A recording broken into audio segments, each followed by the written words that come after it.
Hello everyone, मैं Saket study with SK में आपका हार्दिक स्वागत करता हूं। ये डिटेल सॉल्यूशन का वीडियो नंबर 1 है जिसमें हम रीजनिंग का सॉल्यूशन डिटेल से करेंगे। यहां आप देख सकते हैं कि मैंने टोटल रीजनिंग में 23 क्वेश्चन अटेम्प्ट किए थे, जिसमें मेरा 21 क्वेश्चन सही है और 2 क्वेश्चन गलत हो गया है। इसी के साथ मेरा स्कोर 41 आया है और मेरी परसेंटाइल 78 है, जो कि एवरेज परसेंटाइल है। मैंने टोटल 19 मिनट का वक्त इसमें दिया था। तो आइए अब देखते हैं डिटेल सॉल्यूशन में। सबसे पहले रीजनिंग का सॉल्यूशन। तो जैसा कि आप यहाँ देख सकते हैं क्वेश्चन नंबर फर्स्ट में, क्वेश्चन नंबर फर्स्ट जो है जीके से रिलेटेड क्वेश्चन है। इसमें दिया गया है 2016 is related to Rio Olympic in the same way as 2012 is related to.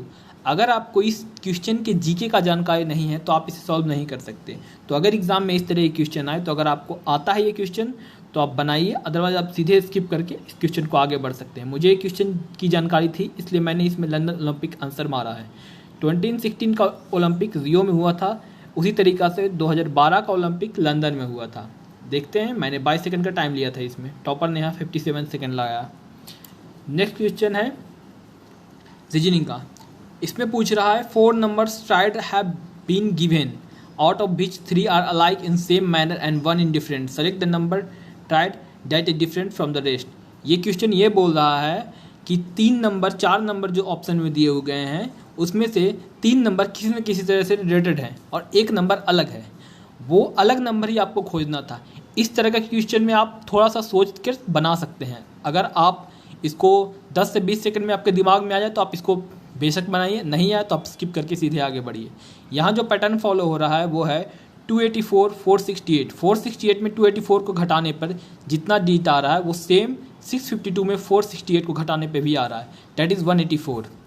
इसी तरीका में 134 और 259 में भी जो घटाने पे आ रहा है सेम 384 में 259 से घटाने पे आ रहा है, जबकि ऑप्शन नंबर 3 में ऐसा नहीं हो रहा है, इसलिए ऑप्शन नंबर 3 ऑड हो गया।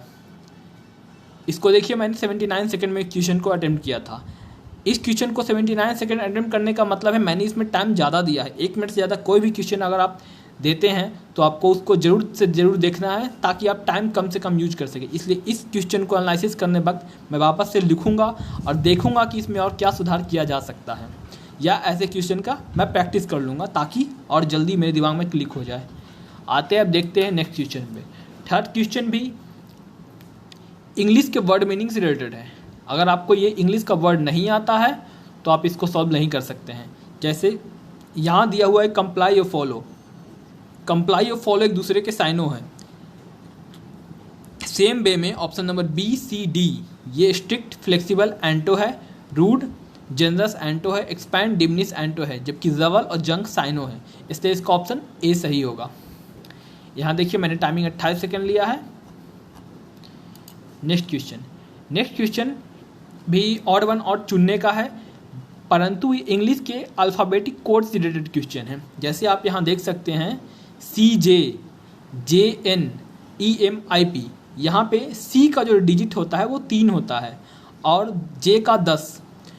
सेम वे G 7 होता है, N 14 होता है, E 5 होता है, M 13 होता है, I 9 होता है, P 16 होता है। तीनों ऑप्शन A, B, D में जो डिफरेंस है 3 का 10 से 7 है, 7 का 14 से 7 है, 9 का 16 से 7 है, जबकि E 5 का M 13 से डिफरेंस जो आ जाता है 8 आता है। इस आधार पे ये ऑप्शन नंबर C ऑड है। ऐसे क्वेश्चन में भी आपका जरूरी नहीं कि आपका दिमाग में एक क्वेश्चन आ ही जाए, परंतु आप कोशिश कीजिए कि अल्फ़ाबेटिक डिजिट के जो नंबर वैल्यू होते हैं वो आपको ध्यान रहें, तब आप इस क्वेश्चन को जल्दी बना सकते हैं। इस क्वेश्चन को मैंने 27 सेकेंड दिया था और बना दिया था। नेक्स्ट क्वेश्चन देखिए आप। नेक्स्ट क्वेश्चन मैथमेटिकल ऑपरेशन से रिलेटेड है, जिसमें आपको रिलेशन खोजना है जैसा कि प्रश्न में दिया गया है। जैसे 27, 48, 625, 62, 75, 169। आप यहाँ बनाने के वक्त ये देख सकते हैं कि 625 और 169 दोनों किसी न किसी नंबर के स्क्वायर है। तो आप 23 और 48 में कोई ऐसा रिलेशन खोजिए जो स्क्वायर दे सकते हैं। जैसे 48 में 23 घटाने पे 25 आता है, जो कि 625 उसका स्क्वायर है। इसी प्रकार 75 में 62 घटाने पे 13 आता है, 169 उसका स्क्वायर है। ये सेम रिलेशन आप सबसे पहले ऑप्शन में जाने से पहले ये देखिए कि स्क्वायर कौन कौन सा है। आप देख सकते हैं option number A, B, C, D चारों ही स्क्वायर ही हैं। तो आप देखिए किसी एक को उठा कर आपको देखना है कि कौन सा ऑप्शन सही हो सकता है। यहाँ आप यूनिट डिजिट की हेल्प भी ले सकते हैं, जैसे 9 में 6 जाने पे 3 आता है और 3 का स्क्वायर करने पे 6 नहीं आ सकता है, इसलिए आप ऑप्शन नंबर ए छट गया, आपको पूरा करने की जरूरत बिल्कुल नहीं है। ऑप्शन नंबर बी में आप देख सकते हैं 6 में 1 गया 5 होने पे लास्ट में 5 यूनिट डिजिट आ सकता है, इसलिए इसको होल्ड करेंगे, बनाएंगे नहीं। ऑप्शन नंबर थर्ड में देखिए 17 में 9 जाने पे जो बचता है 8 आता है, और 8 का स्क्वायर के लास्ट डिजिट में 1 कभी नहीं आ सकता। सेम वे 8 से 5 जाने पे 3 बचता है और 3 के स्क्वायर में 4 नहीं आ सकता। इसका नंबर ऑप्शन नंबर बी ही सही होगा। इस तरीके से आप इस तरीके के क्वेश्चन को जल्दी बना सकते हैं। मैंने इसे 49 सेकंड में बनाया था। Next 6 number question. हाँ देखिए, ये सबसे इंपॉर्टेंट क्वेश्चन है जो मेरा गलत हो गया है। यहाँ आप देख सकते हैं क्वेश्चन दिया हुआ है, select the option which is not embedded in the given figure. Actually मैंने इसमें मिस्टेक ये किया था कि मैंने ये नॉट का ध्यान नहीं दिया था और डायरेक्ट बनाया, इसलिए मेरा क्वेश्चन गलत हो सके। इसको आप माइनर मिस्टेक की कैटेगरी में डाल सकते हैं, परंतु मॉक बनाने टाइम आपको ध्यान होना चाहिए कि आप इस तरीके की गलती भी ना करें। मैंने ऑप्शन नंबर 1 2 3 4, ये 4 में ऑप्शन नंबर इसका आंसर 4 सही, जबकि मैंने 3 अटेम्प्ट किया था और ये मैं क्वेश्चन मेरा नेगेटिव मार्किंग दे गया। तो इस तरह के क्वेश्चन पे आपको ध्यान देना है कि ऐसे क्वेश्चन मैं गलत ना करूं। ये नॉट के कारण ही मैंने गलती कर दिया था।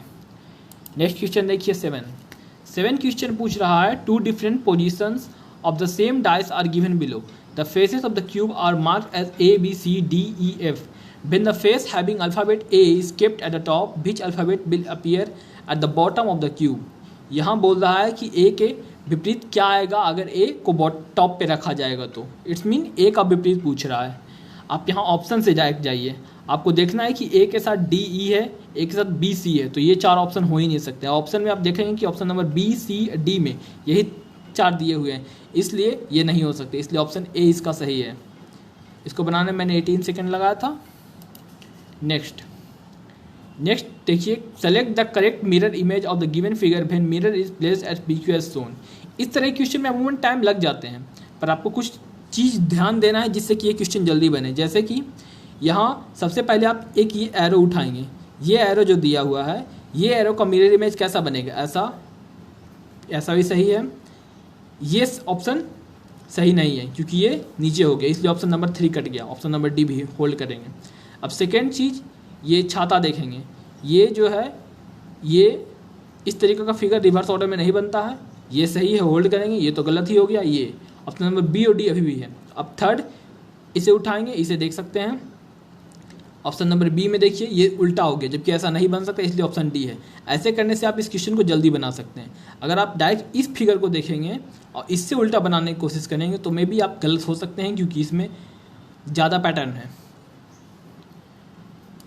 नेक्स्ट क्वेश्चन 9 क्वेश्चन बोलता है कि person are arranged in an ascending order of their heights from left to right and Kajal is 54th tallest and 68th shortest person. If 60 person are taller than Reshu, then what is the rank of Reshu from the left end. इसमें question अगर आप नहीं, आपको इस theory की जानकारी है तो आप इसको बना नहीं पाएंगे। तो सबसे पहले ऐसे प्रश्नों में आपको ये देखना है कि जानकारी होने पे ही आप इसको बनाएं, अदरवाइज आप इसका थ्योरी को प्रैक्टिस कर रहे हैं। आपकी सहूलियत के लिए मैं इसे हिंदी में कर देता हूँ। आप देख सकते हैं, पूछ रहा है काजल 54वीं लंबी और 68वीं सबसे नाटी व्यक्ति है, तो 60 व्यक्ति रेशु से लंबे है, तो 22 छोर से रेशु का स्थान क्या है। ऐसे प्रश्न में टोटल अगर आपको निकालना है कि कितने लाइन में स्टूडेंट हैं, तो आप ऐसे डायरेक्ट जोड़ कर निकाल सकते हैं लेफ्ट और राइट को, 54 + 68, और उसके बाद फाइनली रेशु से कितने लंबे, उसमें 60 घटाने पे आपका आंसर आ जाएगा। इस सिस्टम को बनाने में मैंने 58 सेकेंड का टाइम लिया था।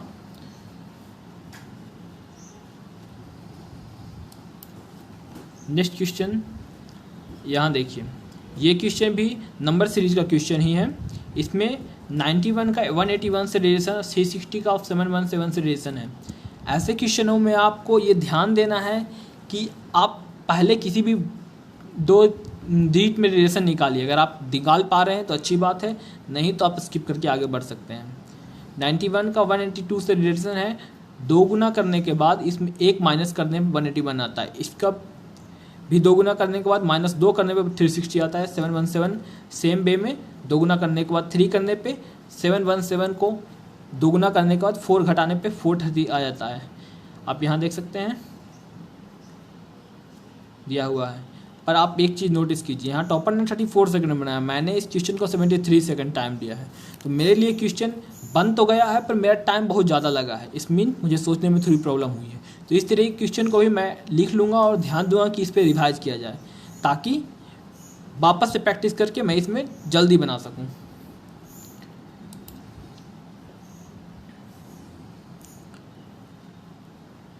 नेक्स्ट क्वेश्चन है कि निम्नलिखित प्रश्न श्रृंखला के स्थान पे कौन सी आकृति का चयन कीजिए।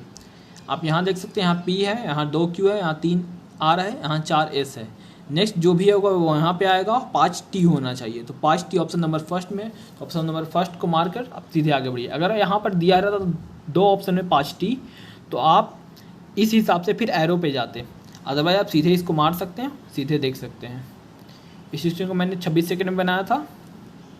नेक्स्ट क्वेश्चन है कि निम्नलिखित 5 आकृतियों में से 4 निश्चित तरीके से एक समान है, एक इनमें से भिन्न है, असंगत आकृति का चयन कीजिए। इस क्वेश्चन को बनाने में मुझे टाइम लगा था और मुझे प्रॉब्लम भी हुआ था।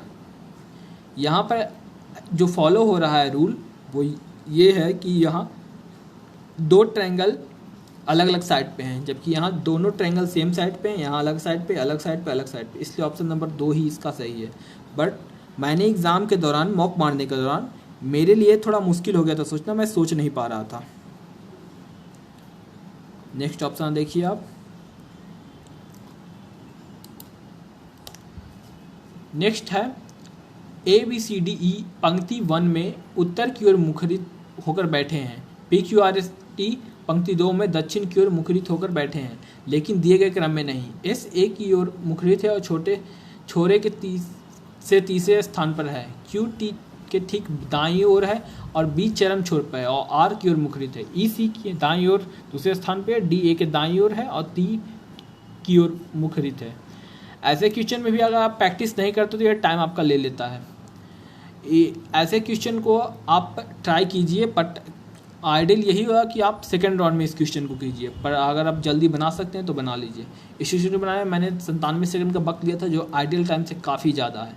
मुझे लगभग 30 सेकंड ज़्यादा टाइम लगा है इसमें, बट अगर आप बना सकते हैं तो बना के देख सकते हैं। और इस तरीके के क्वेश्चन को लगातार प्रैक्टिस करने की जरूरत पड़ती है, क्योंकि हल्का सा मिस्टेक ये क्वेश्चन आपको गलत कर सकता है। आप देख सकते हैं यहाँ टॉपर 116 सेकेंड का टाइम लिया है, इसमें उसे भी कुछ प्रॉब्लम हुई होगी। नेक्स्ट, ये भी मैथमेटिकल ऑपरेशन से रिलेटेड क्वेश्चन ही है। आप देख सकते हैं 23 का 575 से क्या रिलेशन है, आप डायरेक्ट ऐसे देख सकते हैं। 23 से एक नेक्स्ट 24 का स्क्वायर 576 होता है, उससे एक कम है। 15 से जस्ट एक 16 होता है, उसका स्क्वायर 256 होता है, उससे एक कम है। सेम वे में 18 से एक नेक्स्ट होगा 19, उसका स्क्वायर 361 होगा, उससे एक कम 360 है। अगर आपको ऐसे क्वेश्चन में स्क्वायर की जानकारी नहीं है तो आप ऐसे क्वेश्चन को नहीं बना सकते हैं। तो आइडियल यही होगा कि आप 1 से लेकर 40 तक कम से कम स्क्वायर को मेमोराइज करके रखें, ताकि आप ज़रूरत पड़ने पे आपके काम आ सके। इस क्वेश्चन को बनाने में मैंने 12 सेकंड का टाइम लिया था। नेक्स्ट, ये ब्लड रिलेशन से रिलेटेड क्वेश्चन है और एक्चुअली इस क्वेश्चन को प्रैक्टिस करने पे ही जल्दी बन सकता है, अदरवाइज ये टाइम ले लेता है। यहाँ देख सकते हैं C का S से डायरेक्ट रिलेशन पूछा है। यहाँ एक चीज़ आपको ध्यान देना है कि डायरेक्ट पहले आप क्वेश्चन देख ले क्या पूछ रहा है। C का H से रिलेशन पूछ रहा है। यहाँ आप देखिए C ये रहा, H ये रहा, तो आपको यहाँ से लेके यहाँ तक का रिलेशन ही सिर्फ फाइंड करना है। 1Z से कोई प्रॉब्लम नहीं है। अब सबसे पहले ये देखिए कि C1Z लिखा हुआ है।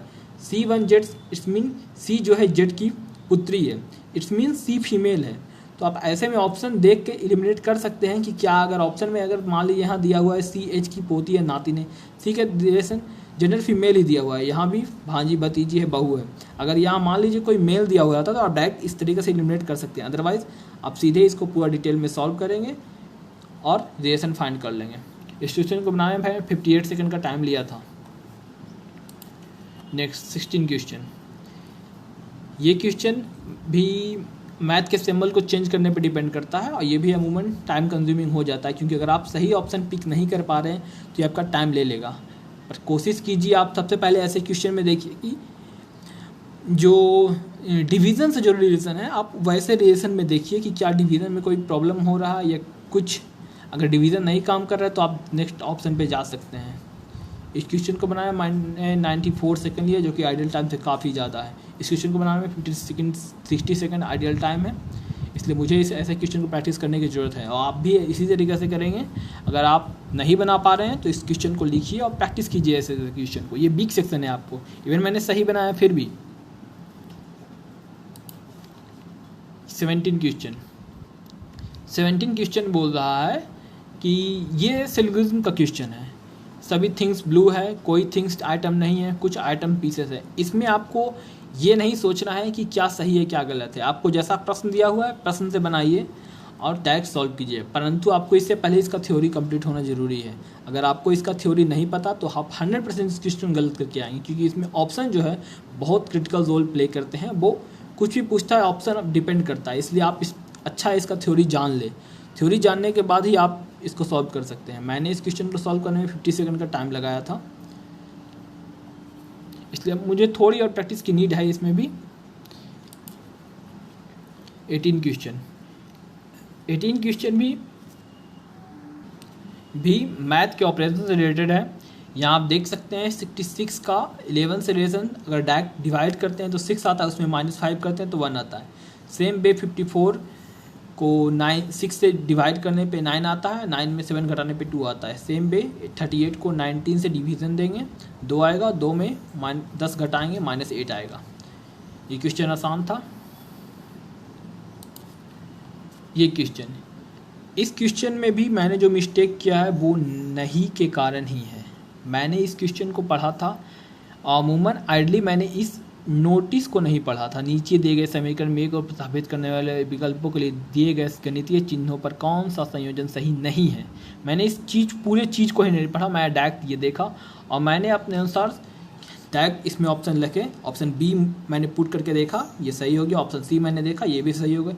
सो मैंने सीधे सभी सही है मारकर आगे बढ़ गया था, जबकि एक क्वेश्चन ही पूछ रहा है कि कौन सही नहीं है। मैंने ऑप्शन डी में एंट्री तक नहीं ली। तो इस तरह के गलत आप एग्ज़ाम में भी कर सकते हैं। तो ये ध्यान दें कि आपको ये नोटिस पूरा पढ़ना है, वरना एग्जामिनर आपको प्रॉब्लम दे सकता है, जैसा कि मुझे दिया है। और मेरे ये क्वेश्चन आने के बावजूद, टाइम लगने के बावजूद नेगेटिव में मार्किंग देकर गया। मैंने 53 सेकेंड इसमें यूज किया था। नेक्स्ट 20 ऑप्शन, क्वेश्चन नंबर 20 में आप देख सकते हैं कि ये क्वेश्चन इंग्लिश अल्फ़ाबेटिकल सीरीज से रिलेटेड क्वेश्चन है, जिसमें एक क्वेश्चन बोल रहा है W का एक्सेलरेशन है, W के जस्ट बाद X आता है, X के 2 डिजिट बाद Z आता है, Z के 3 डिजिट बाद C आएगा। इसलिए ऑप्शन ए में C है, ये है। आप इसे ए को होल्ड कर सकते हैं, C को होल्ड कर सकते हैं, क्योंकि इसमें भी C P दिया हुआ है। अब सेकंड में आइए, N के जस्ट बाद O के जस्ट बाद P के जस्ट बाद Q, इसलिए ऑप्शन ए सही होगा। ऐसे क्वेश्चन में आपको हमेशा से ऑप्शन पे ध्यान रखना है ताकि आप मिस्टेक ना करें। इस क्वेश्चन को बनाने में मैंने 30 सेकंड का टाइम लिया था। 21, ये क्वेश्चन भी सिलोजिज्म के आधारित है। स्टेटमेंट और रिजल्ट पर डिपेंडेंट क्वेश्चन है। ये क्वेश्चन भी अगर आप थ्योरी नहीं किया है तो आपसे बनना मुश्किल है। इस क्वेश्चन को बनाने में मैंने 38 सेकंड का टाइम लिया था। 22, हाँ, ये क्वेश्चन मैंने एक्चुअली में छोड़ा इसलिए था क्योंकि इस क्वेश्चन को बनाने में मुझे कॉन्फिडेंस नहीं आ रहा था। मैंने इसको सॉल्व तो किया था, परंतु कॉन्फिडेंस की कमी थी। इसका मतलब मुझे इसकी थ्योरी को वापस रिवाइज करने की काफ़ी ज़रूरत है, अदरवाइज एग्ज़ाम में मैं क्वेश्चन छोड़ सकता हूँ। तो अगर आपको भी ऐसे ही क्वेश्चन आते हैं कि हाँ आपको बिल्कुल नहीं आइडिया लग रहा है या आप खुद में डाउट हो रहे हैं, तो आप उसका थ्योरी ज़रूर देखिए। तो इस क्वेश्चन के लिए मैं थ्योरी को रिवाइज करूँगा ताकि ये क्वेश्चन मुझसे बन पाए। इसमें हालांकि मैंने 90 सेकंड का वक्त भी बर्बाद किया था। 23 क्वेश्चन, 23 में ये इंग्लिश अल्फ़ाबेट से रिलेटेड क्वेश्चन ही है। ये आपको तार्किक क्रम में निम्न शब्दों को अनुक्रमित में व्यवस्थित करने के लिए बोल रहा है। सबसे पहले ट्विंस आएगा, ट्विंस के बाद आ सकता है ट्रिपलेट्स, 2 के बाद 3, 3 के बाद 4 क्वाड्रप्लेट्स, फिर क्विंटिप्लेट्स। आपको एक्चुअली में ए और बी में थोड़ा प्रॉब्लम हो सकता है। मैंने भी बनाने टाइम थोड़ा सोचा था क्वाड्रप्लेट्स पहले आएगा, क्विंटिप्लेट्स बाद में आएगा, फिर सेक्साटुप्लेट्स आएगा। 6, मैंने 54 सेकंड का टाइम लिया जो आइडियल टाइम से ज़्यादा है। Option question number 24, question number 24 आप देख सकते हैं, ये खाली स्थानों को भरने के लिए क्वेश्चन दिया हुआ है। इस क्वेश्चन में भी एक्चुअली मैंने कुछ गलती कर दिया, इसलिए मैंने इसको छोड़ दिया था। बट अगर आप भी ऐसी गलती करते हैं तो आप ध्यान दें कि इस तरह के क्वेश्चन को भी आप प्रैक्टिस दोबारा से कर ले ताकि ठीक हो जाए। मैं भी इस क्वेश्चन को प्रैक्टिस करूँगा ताकि नेक्स्ट टाइम ये क्वेश्चन मैं बना पाऊँ। मैंने 48 सेकेंड इसमें टाइम दिया था और फिर भी मुझसे नहीं बन पाया था। नेक्स्ट 25, ये इंग्लिश अल्फ़ाबेट के कोडिंग डिकोडिंग से रिलेटेड क्वेश्चन है। इसमें दिया हुआ है फिश, FISH, फिश 28, 21, 18, 8 और 19। यहाँ आप ये देख सकते हैं कि ये जो इंग्लिश अल्फ़ाबेट के हैं ये अपोजिट लेटर्स के डिजिट दिए गए हैं। जैसे F का 6 होता है, 6 में का रिवर्स 21 होता है। I 9, 9 का 18, दोनों अपोजिट जोड़ने के बाद 27 आता है। सेम वे में लेमन का भी होगा, पर यहाँ भी आपको ध्यान देने की जरूरत है। आप लेमन लिख रहे हैं, लेमन का कोड अगर लिख रहे हैं तो सबसे पहले आप ये देखिए LEMON, सबसे पहले L 12 होता है, उसका कोड 15 होगा reverse order. Option number B और D दोनों होल्ड करेगा। बट आप जस्ट E और M देखना स्टार्ट मत कीजिए, आप ये देखिए कि दोनों में डिफरेंस कौन है। दोनों में डिफरेंस लास्ट डिजिट और उससे जस्ट पहले वाला डिजिट डिफरेंस है। जैसे में N 14 होता है तो 14 का रिवर्स आ जाएगा 13। आप अगर पूरा देखते चल जाते 15, 22, 14 तो आप टाइम ज़्यादा लगता। तो आप देखिए पहले कि क्या डिफरेंस है दोनों में, और जो डिफरेंस है आप उसी को सिर्फ खोजिए और ऑप्शन मार्क कीजिए। तो इसी के साथ रीजनिंग सेक्शन का सॉल्यूशन समाप्त होता है। मुझे उम्मीद है कि आपको ये सॉल्यूशन पसंद आया होगा। ज़्यादा डिटेल सॉल्यूशन मैंने इसलिए नहीं दिया है क्योंकि इसमें सॉल्यूशन ऑलरेडी दिया हुआ रहता है, ये मैंने सिर्फ आपको एनालिसिस करके बताया है। तो वीडियो को लाइक कीजिए और शेयर कीजिए, और ऐसे ही नेक्स्ट वीडियो के लिए बने रहिए स्टडी विथ SK चैनल के साथ। Thank you.